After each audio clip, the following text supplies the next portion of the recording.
Tell me when. Go ahead. You're not looking up. Sorry. Welcome to the Free Mind Pack. Wait. Welcome to the Free Mind Podcast. You don't like that one? That's good. Good.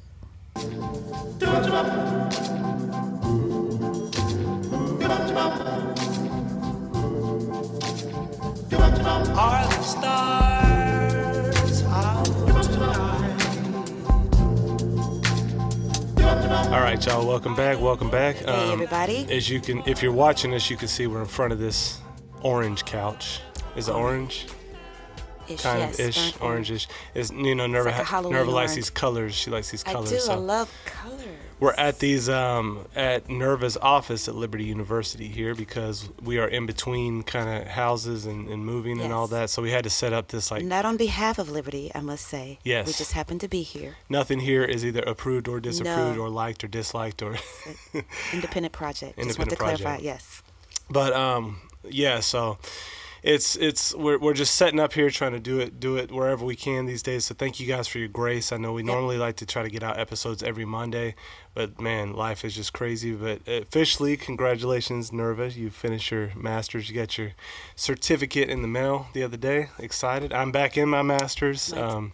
Working on, I just finished It's a fun class here on miracles, resurrection, all that kind of good stuff Ooh. here. So we'll have to do a podcast on that Exciting at some point. stuff. Yeah, it was awesome because Gary Habermas was the lecturing professor for that class, and I go way back with his material. Actually, going to talk about some of it today Cool. because his material played probably a pretty big part in my own journey through doubt to a deeper faith. So I put up a little Insta story for you guys the other day, just asking what topics you wanted us to address. And so one person responded, they said, I'd be interested in hearing more about how you both may have wrestled with your faith, doubt, and coming through that to, from what I can tell, an even deeper belief. So anyways, we just want to do with the faith. That's good. yeah, kind of a short episode on that because we know, deconstruction is a big topic right now. When we were at Impact 360 a couple weeks ago, we were talking with Elisa Childers about it because she's got a new book coming out on that whole topic. And in essence, she's arguing that even the term itself shouldn't be used in a positive way because it actually comes from an ideology and is used in that field to not just to question the assumptions that you might have in your worldview, particularly the Christian worldview, but actually to negatively act as an acid to tear it down. So she said because it has that negative connotation to it, you shouldn't try to redeem the term or whatever. And then she's going to go through in detail with another co-writer, and I forget the guy's name now. He's with Stand to Reason, but I really look forward to that book. But that whole topic right now, we were talking with a friend the other day, and they were just saying how it's really right now it's kind of easy to deconstruct, right? It's kind of It's the cool trendy. thing, Yeah, yeah. it's the cool thing because it's just got it's like, oh, I'm smart, look at me, I'm deeper, I don't go with the herd mentality. I'm an intellectual, so I think through these things on my own. And that while that can be the case every now and then, typically the people that I've either heard from or talked to that have deconstructed haven't been particularly thoughtful people, in my opinion. They haven't really plumbed the depths, and this is a generality just based on my little experience with the people. But again, the people that I'm familiar with, they typically start a YouTube page right away. Oh wow. They're posting all about it, and it becomes this. I don't know. It just doesn't strike me as the reality matching what they perceive themselves to be through that process. And so we do have to watch that, that temptation toward the easy kind of deconstruction and thinking, okay, this is me just being intellectually honest because, more times than not, we are impacted by all sorts of things, and being intellectually honest is actually very difficult. And it takes a lot of practice, and we never get it perfect, but you can grow in that. It's we've talked about it in the past a lot, called epistemic virtues. Yeah. But the ability to try to put your biases as much as possible, your desires to the side, bracket those things out, bracket your experiences, and do your best to give honest to give an appraisal of the issues without letting just what you want to be true Oh boy. determine either the things you read or how you read them or how you listen to them, all that kind of stuff. So anyway, it's a really difficult task. Most people, it's like learning how to master like golf. Golf is hard, right? It's not an easy sport very hard for to me. become a master of. My dad is really good at golf, and he, used to teach me, and it's really tough. But you typically don't walk out on the golf course and just have a good swing. It's something it's in many ways it can be counterintuitive, and it takes a lot of practicing the right way. And learning how to be a good Practicing the right thinker way. is like that. Learning, you made me think of the quote by Alan Bloom who says, America will learn to love when she loves to learn again. And you made me think about how, it's good to seek. It's good to ask questions. It's good to really, really have a robust understanding of something, especially your faith. But how you go about it is important. And your initial motive can lead towards a good place or a bad place. It's like, I'm just the kind of person that wants to doubt and just be critical of everything. That's not healthy seeking. But to truly want to know the truth about something, to truly want to know why is this the way it is, and what does this truly mean? And the Bible encourages those people to study, to show yourself approved, to really want to learn. Seek ye first the kingdom and all of his righteousness, and to truly feast on the word. So I'm excited about your book, Elisa. Get it out. For sure. And that's a good point, Ben. And that's why I love, I'm going to go ahead and do my Impact 360 There you here. go. At Immersion, I know every year we're there, they give space to the kids to ask honest questions. Yeah, They say, like, that part's I can't remember how awesome. many, but it's like, what are your 3 or 5 top doubts? Like, what are the things you wrestle with or struggle to understand in the Christian Questions. faith? It's They really give them good. I hate to use this term, but they give them a safe space to. But it is good. Like you need that space where you can feel like you're not going to be attacked for having True. questions, because that was part of like my own journey through doubt. When I grew up, I always say, I'm so thankful for the way I grew up in the church context. It was, very, very much people that loved God, wanted to serve him, wanted to know him. It was on the, in the charismatic end of the spectrum. There was a high emphasis on experiencing God and having great experiences, worship, just having, kind of these, people from the outside would call it ecstatic experiences with God. But for me, I really did I really do feel like I encountered the Holy Spirit in that context.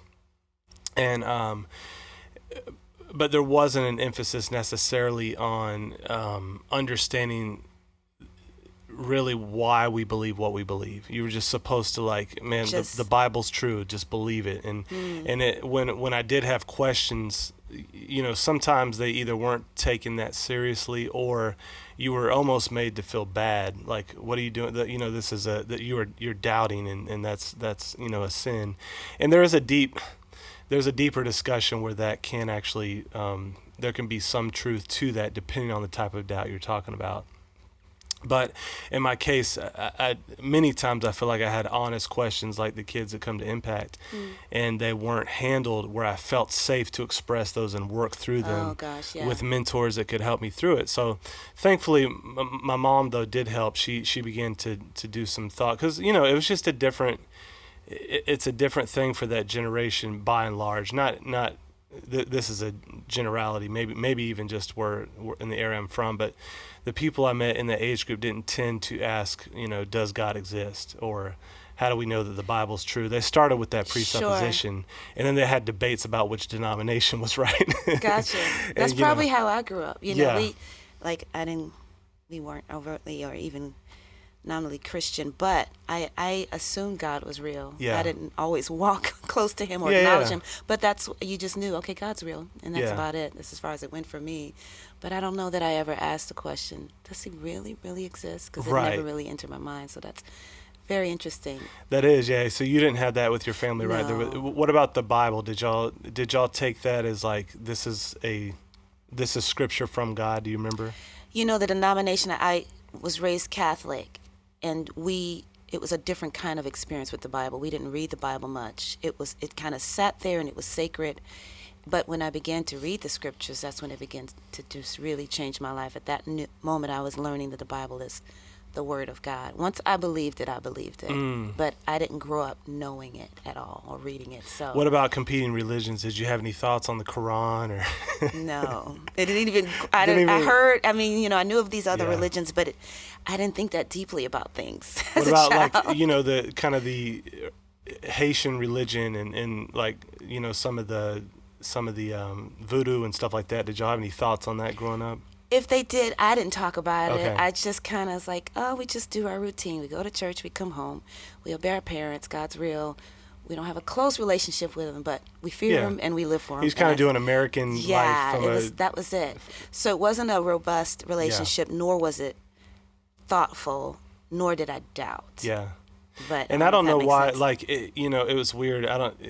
It's hard to know sometimes. Like in God's providence, because he's directing it, but you don't know, like, is he doing this on purpose, or is this just part not to get into that whole thing, but Sure. looking back, it was interesting that the first doubt, I remember kind of occasionally having these doubts. It started to really impact me when I took biology in high school, and I think it was because I was serious about my faith that it made me wrestle. Like, it really was. And that's the part I love about my background, is like there was an emphasis on really living your life for God. This wasn't casual Christianity. It just wasn't helpful as much on the intellectual side outside of my mom and this guy named Robert Vandermont. Shout out to Brother Robert for getting me all those books from Josh McDowell back then. Okay. So he was able to get me some help on that end. But it was when I remember encountering biology. I remember asking this kind of traveling preacher that came to our church.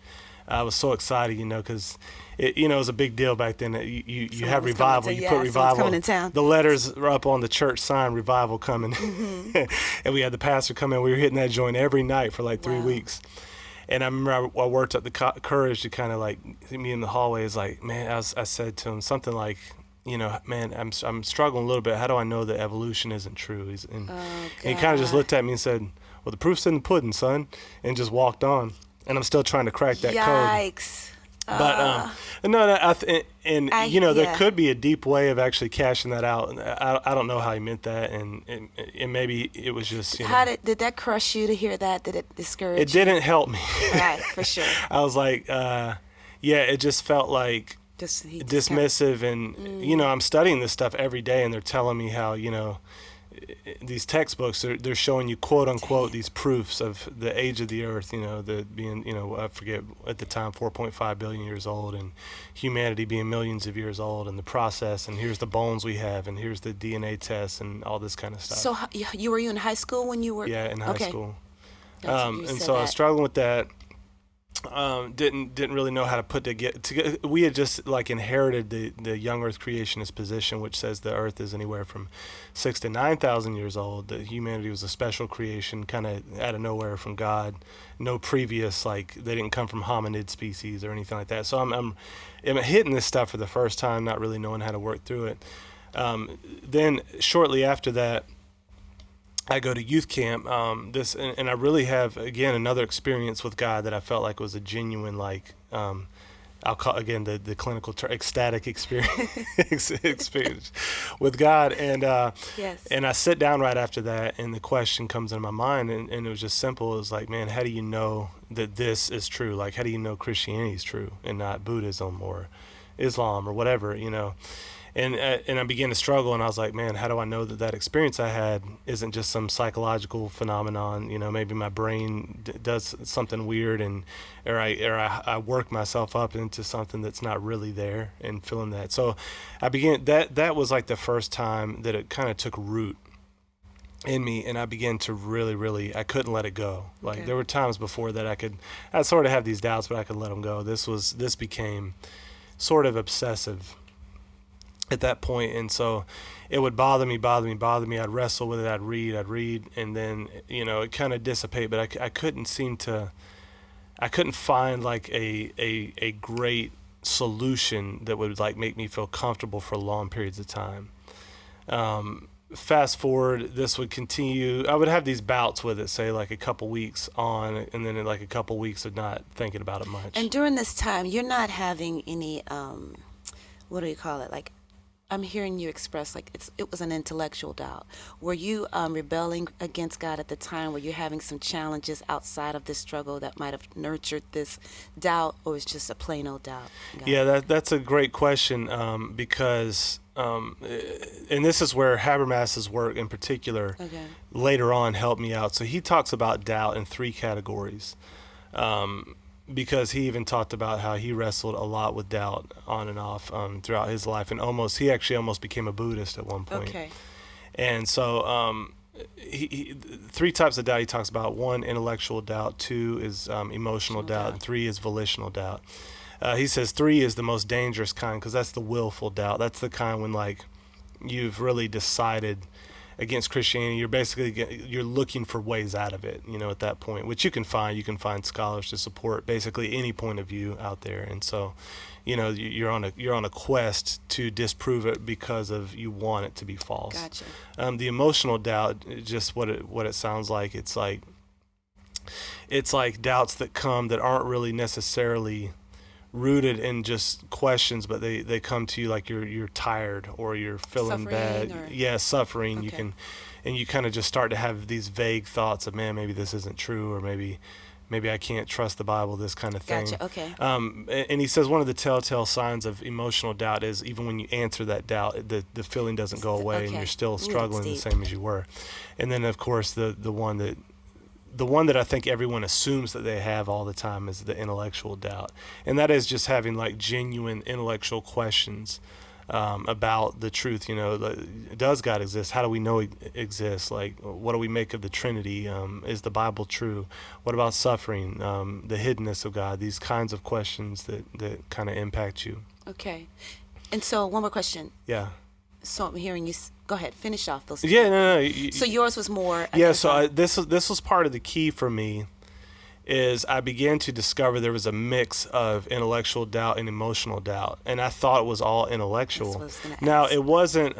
It wasn't driven by an immorality at the time. Not to say again that I was perfect by any stretch of the imagination, but you'll notice like a lot of the guys that end up deconstructing, walking away from the faith, when you trace it back, oftentimes you'll be like, yeah, they started using porn or they were, later on in life they were cheating on their wife, or you'll find some great like moral thing that's going on that's really driving it. For me, it wasn't that. Like, okay.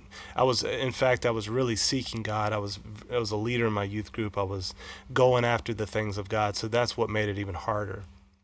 But I think what I didn't recognize in there, and let me fast forward a little bit, because this would take place, like I said, in segments throughout the years, and I would get distracted from it sometimes. Okay, and I went through some phases in college when I wasn't seeking the Lord as much as I was in high school, but I was still kind of walking that walk. I think even when I met you, I was still struggling with it. You always say I tricked you. I don't recall seeing the struggle. It wasn't a big part of our conversations, but all I know is into marriage, I noticed you had some struggles with doubt, and I was like, wait a minute, is this a new thing? So anyway, that's my version. And I think by that time, like, maybe it wasn't. It was. You said it ebbed and flowed in segments, so maybe it was, and I was super focused on you. So there you go. There's that. You were distracted. I was very distracted. But I do remember specifically wrestling with human freedom and God's sovereignty while we were dating, and I was reading books on that. And so I don't think I brought it up in that context, not on purpose. It wasn't like an intentional, like, man, I got to hide this. But I think over the years I had learned to hold those cards close to my vest, because when you explain that to people, they were either dismissive, and that would further the doubt, because when they were dismissive of it, or they would give an easy answer that wasn't good, that I already discovered wasn't good, it would make me think, oh, there isn't a good answer to this. So it would exacerbate the feeling that I already felt. Like when I'd ask them, I remember asking as a kid, like this guy that I had respect for, and I was like, man, how do I know the Bible's true? And he opened the Bible up and to where, Paul said all scripture is God breathed, and I knew something was wrong with that argument at the time. I didn't know the term of circular reasoning, but I was like, well, yeah, I know the Bible's true because the Bible says it's true. Therefore, the Bible's true. Mm-hmm. Now there's a presuppositional argument that's a lot more complicated. That's a little better, I think. But I knew, like, when I would have those experiences at the time, it would further my doubt, because I was like, man, this is an elder. This is someone I respect. And this is the answer they're giving. Maybe there just is no good answer to that question. Maybe maybe there are no good reasons to trust the Bible. But I had enough. This is what kept me going through those tough times. This is why I didn't deconstruct before deconstructing was cool, right? Because this was back in the 90s. So it wasn't a lot of this going on. And I really do, like, looking back, I think God was preparing me for this time, for ministry, and whether he, I picture those times where, like, he sends the evil spirit to go to Saul, or where the evil spirit approaches him and says, "Can I go to Saul?" I don't know what was happening in the background, but I feel like he allowed it, whatever happened, for me to go through this torment. It was painful. It was painful, yeah, because it was like, it wasn't like just trying to figure out a calculus formula. It was just an agonizing, tormenting. It was an agonizing, tormenting experience when I wasn't distracted from it. And so the more serious I was about it, the more painful it was. And so how was it painful? It's because because I knew the implications if I were to turn away from it. I see. I said, man, if I lose this, it has a lot of social implications, first of all. I mean, not first of all. I would say second of all. Because, like, a lot of your social structures, your relationships, your friendships, your family's built around this ideology.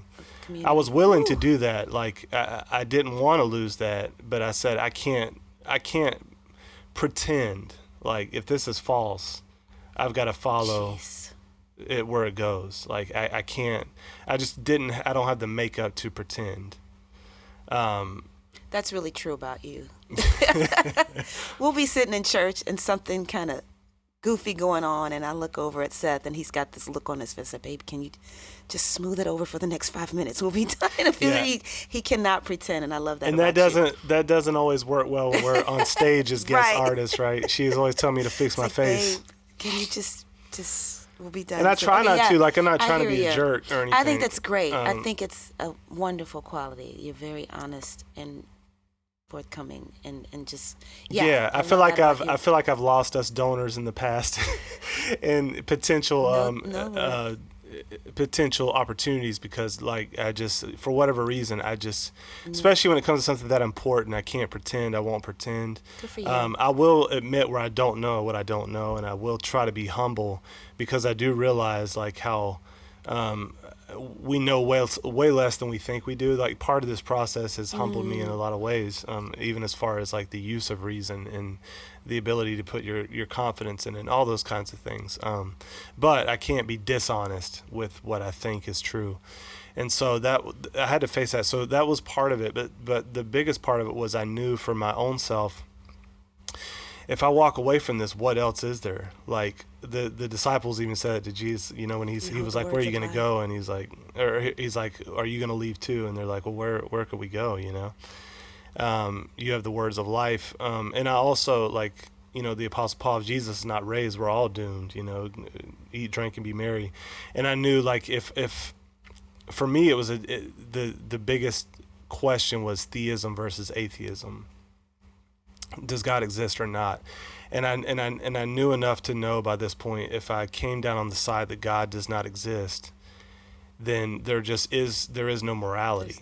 Like, I have nothing to base. There's no ontological or real purpose to life. There's no real aim of life. There's nothing. So for me, it wasn't just like, oh, cool, I don't have to go to church anymore, and I don't have to sing these hymns, and I don't have to be, go serve the poor, and I can just live my life for me. It wasn't that, because I knew the implications. Like, Nietzsche really understood the implications of losing God and his whole God is dead framework. Wow. So I knew there would be no morality, no purpose. What I didn't know yet, and this is something I later discovered through Alvin Plantinga and others, and really C.S. Lewis, but I didn't know if I got rid of God, I would be getting rid of reason. Because at the time, I thought you could still be. You mentioned that earlier. Okay. I thought you could still be a pretty good, like, reasonable person and scientist, even though there was no morality. You could still think scientifically and still reason. Later, that was even part of it. Now, I won't get into all that now, but did you have a question? I was just going to ask about that. Can you just say a little bit about it? If you get rid of God, you get rid of reason. For someone who may have never heard that reason is tied Yeah. to God. So There's no God, there's no reason. How's yeah, that? very quickly, and here's something I know you'd recommend this too, but the C.S. Lewis movie, if you watch that, I forget what it's called, the Most Reluctant Convert. Yes. Go see they it. It's so good. Yeah, It's well done. they hit on this point really big, and I think that was one of the big pieces of evidence that led C.S. Lewis to become just a theist, not full on Christian, but a Okay. theist. Was like his friend convincing him. He's like, hey, you want to be a reasonable person, right? And he's like, yeah, and you know that like if your presupposition of God not existing undercuts the very reliability of reason, and so they started having that conversation. They're I'm trying to think of this. It's difficult to understand at first because we take reason so for granted that it's hard to get outside of that and think about it. It takes a little bit of stretching, if that makes sense. You have to kind of do some workouts to be able to get there. But very quickly speaking, if God doesn't exist, there are worldview implications for that. Sure. Some of those implications are things like there is no human soul. Like there's no immaterial part of a person. There's just physics and chemistry and motion. Basically, just matter and motion. yeah. So the universe is just basically things that can be described materialistically, physics, chemistry. Thoughts, for instance, if they're just physics and chemistry, they don't have content. They're neither true or false. They're just this C fiber firing this way or firing that way in the brain. And so if you have no human soul, like reason requires the ability to have like a mind that's not just physics and motion, but the ability to assess things and think about the truth or falsity, the plausibility or implausibility of various claims. Okay, so you have the claim that 2 + 2 = 4, or the testimonial witness that somebody saw someone doing this yesterday, or the memory belief that I have right now that I ate a sausage, egg, and cheese sandwich earlier today. I believe that. You believe that? I have reason to believe that you did. In understanding those claims, like if it's just physics and the physics are fire, like physical states of affair in the brain firing this way or that, it's not like you think it is, like where you're mentally thinking about it and then coming to the conclusion, oh yeah, that's true. That's plausibly more true than false. Right. There's no connection. There's no connect. It's just like a tree branch growing to the right or to the left. That's the thought, and that is difficult to understand until you wrestle with that. It's fascinating though. Reason requires a mind, basically, and a mind has to be something that has properties that can't be reduced to physics and chemistry. Otherwise, it's just this shooting that way and this way and that way. So that's one major aspect of it. So that you came to that understanding. If I get rid of God. Later on, I did. Later on, okay. Yeah, that was But part not of the at later. first. Yeah, not at first. Another quick piece of that whole discussion is part of the story of how things developed on a naturalistic perspective is the grand evolutionary story. So you have at least in modern science, you have the Big Bang, spits off stars and spits off planets, and somehow this life forms DNA and it propagates, but the propagating is based on what sometimes thinkers have called the 4 F's: fighting, fleeing, feeding, and reproduction. Wait, and so 4 F's. That's hilarious. so everything in your DNA just drives you toward those things. That's how you survive. So it's survival of the fittest in the Darwinian kind of universe. Nowhere in that is reason necessarily required. That's why you have all sorts of biological organisms that can exist without what we would call, human reason. Like even the best case scenario, like a monkey, like Darwin, I think it was Darwin that said, would you trust a monkey's mind to give you truth about the universe, in any kind of reasonable way? So there's part of it. It's like the way you developed on evolutionary naturalism. Unguided evolution we have no reason to suppose that it creates minds that are primarily aimed at the truth. It could just create minds that are practically useful.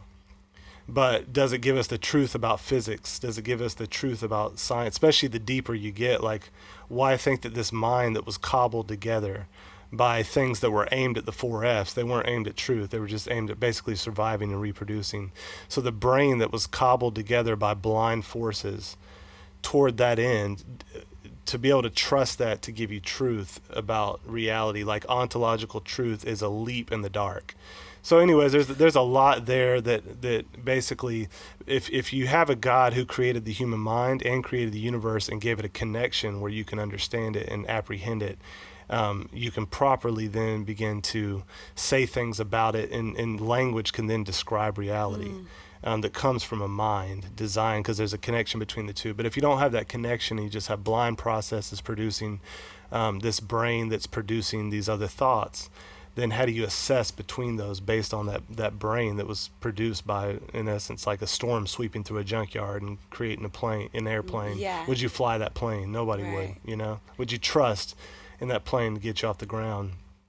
And so that's why a lot of philosophers have recognized, and that's why naturalism and modernism led into postmodernism. And that's why, you know, if you accept that idea that there is no God, you try to hold on to science. It's only a matter of time if you take that to its logical conclusion, that then you start to say things like, oh, the claim to objectivity is just whiteness, or it's just it's supremacy, because there is no ability to get objective truth with a human brain. There's just different perspectives. And so you have all these different people, and they're using objectivity, they're using science to prop up their side.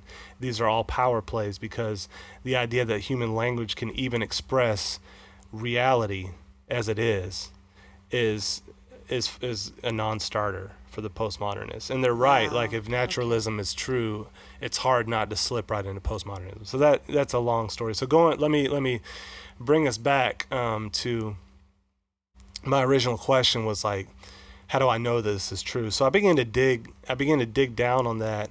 I wish I would have had, like, what eventually helped me was when I got in school, right? And you know, that had its ups and downs, you know. But I did. I went to this apologetics conference by myself in Providence, Rhode Island. That is one of the keys to, like, if your child or your friend is dealing with doubt, it's kind of hard, because one, knowing which type of doubt it is can be difficult. It's like diagnosing an issue with your body, right? It can be kind of difficult to know what's going on. So for me, what helped me is I began to realize, like, okay, a lot of this doubt, it's just compounding. Like, no matter how many books I read on this topic, it's getting worse. Really? I'm feeling worse. I would stay up late reading really heavy stuff, and I'd wake up early and read heavy stuff. So then I'm not sleeping well. Is that feeling worse due to not finding the answer, that one thing you were seeking to solve it all? That's the weird part, because sometimes I would find a good answer to this question, but then it would raise another question. And then I'm like, oh, no, I got to figure that one out. So interesting. I think part of it's not recognizing that you're always going to have unanswered questions to a degree. Like, there's going to be some things, and I think you have to learn how to deal with that in a healthy way. And so I became, like, I might be a little OCD with things anyway, so I let a little OCD. This guy.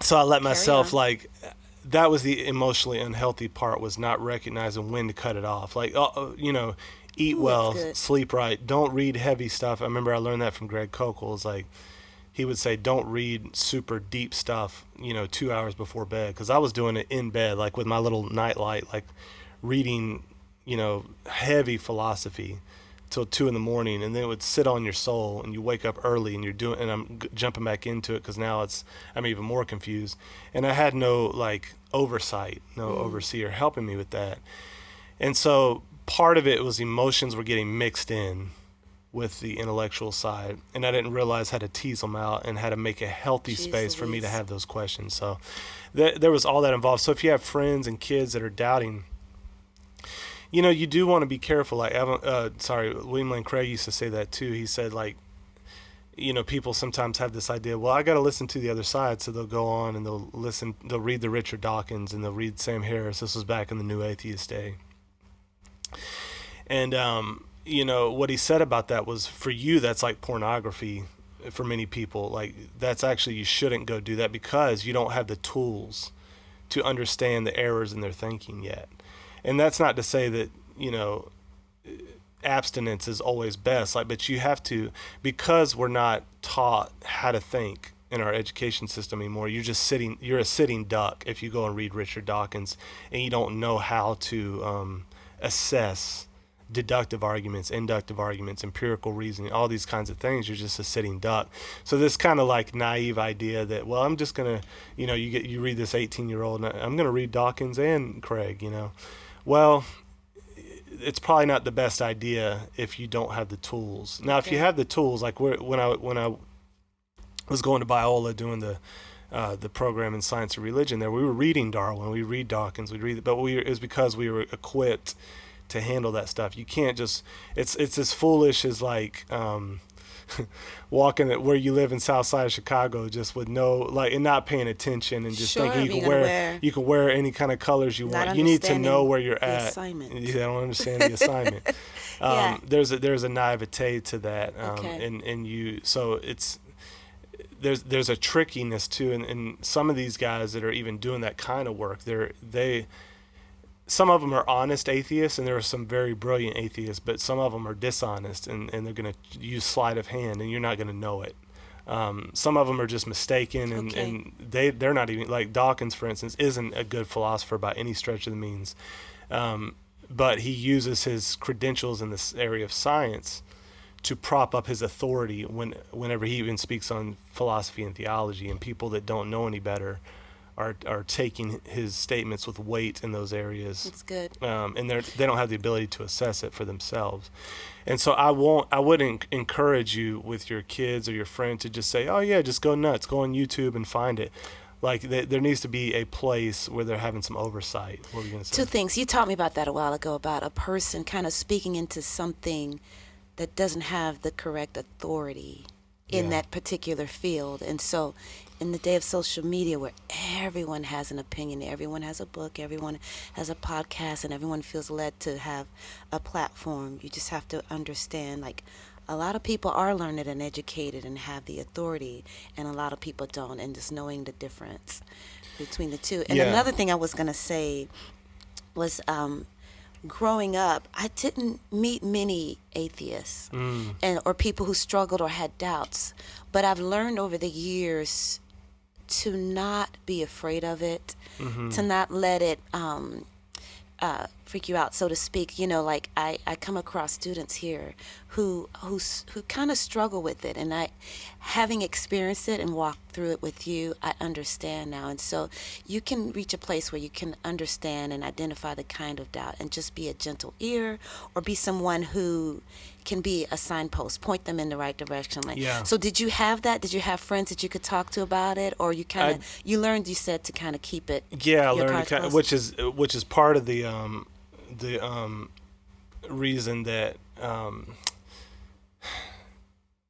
I think that even by itself added to the emotional dishealth of it, because you need people around that you're working through. So when I got it back to the Biola thing, when I enlisted in school, I started having some oversight for the first time, and just some community in that area, and that was a huge key to helping me walk out of the emotional side of it, and it allowed me to to ask those questions and kind of like really, really dive in that, but in a healthy place. And when I did that, it was night and day. Oh, that's awesome. Like, it lifted the burden off of feeling like, oh man, I'm by myself in this, or So just that community, just feeling like you had community, and the leadership of the professors, because they were honest, they weren't trying to hide that other side, the other argument, that we were reading those other books, but you were doing it in a place where you could have somebody walk you through it and say, well, here, have you considered this? This is what they're doing in this argument. Here's why that doesn't work, or here's why that is a good argument. We should take that seriously, or whatever. But it's like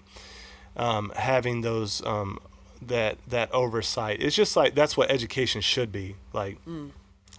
You should have people that are further on down the road, that are helping you, that are instructing you according to knowledge. Okay. And walking you through, like, if they are taking you to dangerous areas, that it's like a guide, a tour guide almost. Like if they're taking you, I don't know, rock climbing or something, you don't just say, hey, here's a rope, go nuts. Here's a pickaxe, and just, have fun on Mount Everest. No, you work up to it, and you have instructors, you have guides that are walking you every step, because the stakes are high. when it comes to ideology, the stakes are high, and you need that that help and the people to walk you through that. So I was also talking about the friends or even yourself if you're doubting. That's going to be a huge key. You want to properly assess, like, man, am I volitionally doubting? Is there some great immorality in my life right now that I need to address first? If you do, you need to take that to spiritual leaders, your pastors, or whatever, and work through that with them, and understand, like, don't make that worse by conflating it with intellectual doubt and thinking, okay, I just need to read this book because it's a different source. If it's emotional, same thing. You might need to do some new practices. There's a book, J.P. Moreland, what is it, Overcoming Anxiety or something like that. Something like and that. It's a very thoughtful walkthrough on how to deal with emotional doubt. He's a philosopher, so he thinks in those kinds of terms. His stuff has kind of helped me too with that over the years. And you just want, because if you just try to address the emotional doubt with another book, it's not going to hit it. Now, that there might be part of that in there that you do need to discover, you do need to wrestle out, but if you get the volitional part right and the emotional part right, the intellectual part, then you can address that with the content, and it's in a much healthier space, if that makes sense. Yeah, really good. Yeah, so fast forward to now. Yeah. How are you doing now? It's just I have perfect knowledge about everything in the world, 100% confidence. no doubt anywhere. Yeah. Yeah, so I'm so thankful now that I feel like I'm in a much healthier place. I have this document on my computer called Bag of Questions that every now and then, because that's one thing I learned, just as another side. I feel like I'm doing all these side notes, but one of the mistakes I was making early on was I would let my doubts in easily. So I wouldn't put my doubts to the same degree of inspection that I would put my beliefs through.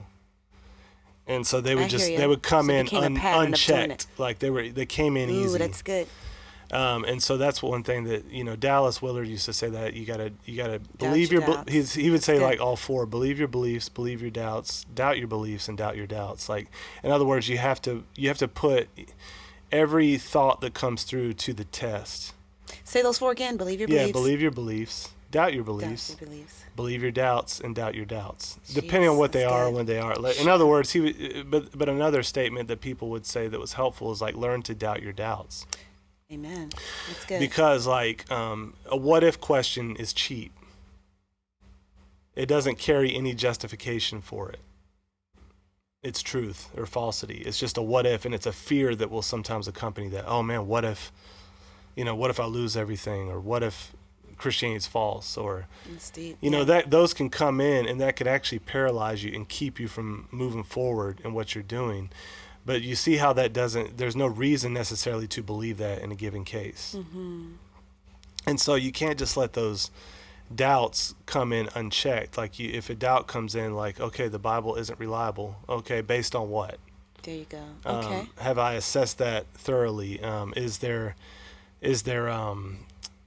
Are the reasons to believe that stronger than the reasons to not believe it? And there is a spectrum here, and that's one of the things. When I began to study knowledge, I began to understand better what the nature of knowledge is. And the traditional view of knowledge is justified true belief.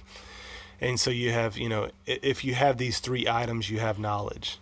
If you lack any one of them, they would say then you lack knowledge. And that's really what we're looking for, right? We want the Bible. JP would say this is not just a faith tradition in the sense of just believing things. It's a knowledge tradition. It's knowing things and believing the truth. And so you want to come to confident knowledge in God and the truth of Christianity in Jesus Christ, right? So good. In order to do that, you often have to wrestle through these difficult questions. Now, not everybody will do that the same way. Like, you haven't done it the same way as me, but that's okay. Like, we're all wired a little bit differently, and we're called to different things. But we should. I do think if you have that bent toward, kind of taking things apart, understanding them, it's a good thing to do that with Christianity. It's good to challenge your own assumptions and to do that in a healthy space. Like I said, you want to be healthy in your heart. You want to have healthy friendship, and you don't want to just do it just to do it. But you do want to take when you have people that have disagreement. You'll encounter this naturally if we're doing the work of an evangelist. Mm-hmm. You will encounter people's doubts, Amen. and so that by itself, even if they don't come in your own heart and mind, that should be enough for you to say, you know what, I'm going to go look into this. Yeah. And as you do that, I think it typically deepens you. So the justified true belief, the truth element obviously has to correspond with reality. The belief, you need to believe it. Like, that's Sure. what JP would say. Right, It wouldn't make much sense to say, yeah, I know that, but I don't believe a word of it. Yeah. So you believe it, it corresponds with reality, but it's not just a mere lucky guess. That's what, a lucky guess would just be those two criteria, Mm-hmm. truth and belief, but it has to be justified. And that's where, in other words, it's based on a proper, an evidential basis or an intuitive basis or whatever it might be. The justification element is such that it's strong enough to say, yeah, I know this. So, for instance, there are different kinds of justification. I'm sitting here right now. I'm How justified. do you know you're sitting here right, right exactly. I'm just like, I know that Nerva is sitting next to me. How do I know that? Well, I believe it. It's true. My justification for that is through sight. I see her sitting here right now. You can have defeaters for that. It gets at the area of epistemology, but the idea is we have knowledge of all types of things. Science is one type of knowledge, and even within science, some things you would say other things are mere speculation. There's everything in between. You have theological knowledge, you have political knowledge. You grow in those things. You sort your beliefs through different epistemic justifications, whatever the required. In math, you have proofs that can help you have knowledge of certain theorems are true, all that kind of stuff. So through that process, it's taught me a lot about knowledge. You get into metaphysics, you get into morality, all these types of things. And I do feel like for me, it has helped me. It's helped deepen me. It's helped give me much more confidence in the truth of Christianity. Like, I'm so glad that as painful as that process was, as many years as I went through it, it is good to not to deconstruct. And it's not even good to doubt Christianity, but I would say it's good to assess and to critically analyze whatever your beliefs are. Now, I think we need to do a part 2 to this and talk a little bit about, what are our sources of justification? How do we? What are the ways you can begin to build a confident faith? I was just about to ask you to name 2 authors that you've read that have really impacted and helped your. Yeah. It's hard to narrow it down to 2, Yeah, but just 2. Yeah, you want to come back to that? Good. I'm gonna come okay, back give to me that. one, just one. Well, yeah. Well, if 2. I give you one, I got to give you You like 10. I hear you. Okay, we can wait. We Yeah. can wait till next episode. All right. So, but I do want to. So, anyways, hopefully this is just a helpful. We'll call this part 1. We'll come back and do part 2 That's here cool. in a little bit and just give you more. But yeah, thanks for asking the question. If you guys have any more questions along these lines, like we do love to help people grow in a confident faith in Christianity. I think reason is on the side of Christianity. I'm not what's called a fideist, like a blind leap into the dark. I think that Christianity is a knowledge tradition, and the Bible is true, and we don't just have to merely believe it. There's good reasons to believe the Bible's true. There's good reasons to believe God exists. There's good reasons to believe that Jesus was who he said he was, that he died how the Bible says he died, and that he rose again, and that those who put their confidence in him will rise again to everlasting life. There's good reason to believe and have confidence and even to know the central truth claims of Christianity. So if you have any questions about that, write us in. Our Gmail's been hacked, so don't write me. Oh gosh. Whole other That's story. another night. That's another episode. I think you can get us at through the freemind.fm website. You can contact us through that. I'll make sure of that. But if you have questions, write them in. We'd love to address them and help you guys walk through them. So thank you so much for joining us today. Thanks, so. Subscribe, give us a review on Apple Podcasts, and we'll see you next time.